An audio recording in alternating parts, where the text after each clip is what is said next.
আজকে যেই বিজেপি 24 ঘন্টা ওভারটাইম করছে যে কিভাবে মমতা বন্দ্যোপাধ্যায়ের ভাবমূর্তিকে ধূলিসাৎ করা যায়, আর যারা পশ্চিমবঙ্গে নারীর সুরক্ষা এবং তার সম্মান নিয়ে প্রশ্ন করছে, আজকে সেই বিজেপিরই হাওড়া সদরের কিষাণ মোর্চার সম্পাদক সব্যসাচী ঘোষকে সাকরাইলের একটি হোটেল থেকে অ্যারেস্ট করা হয়েছে দেহ ব্যবসার অভিযোগে। সেই স্পটে 4টি ছোট ছোট শিশুও ছিলেন এবং ছিলেন আরো মহিলারা।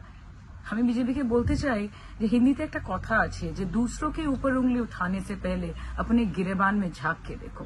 আগে নিজেরা কি করছেন সেটা দেখুন। কাদের নিয়ে বিজেপি চালাচ্ছেন, কাদেরকে নিয়ে সংসার করছেন, যারা সরাসরি দেহ পাচার দেহ ব্যবসায় অভিযুক্ত। আমি বলতে চাই যে আজকে সন্দেশখালীকে আপনারা একটা বিশাল কনস্পিরেসিতে পরিণত করছেন।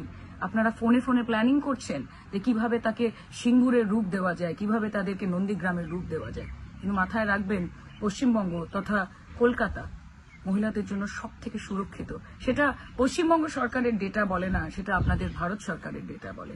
মহিলাদের সম্মান, তাদের সুরক্ষা মমতা বন্দ্যোপাধ্যায়ের কাছে সব থেকে বেশি গুরুত্ব এবং প্রাধান্য পায়। তাই আপনাদের বলবো যে আপকে যে কার্যকর্তা হ্যায় উনকে কার্যকো পেহলে দেখিয়ে, আগে দেখুন তাদের কি কার্যকলাপ, তারা কে দেহ ব্যবসা করছে, তারা কারা র্যাকেট চালাচ্ছে।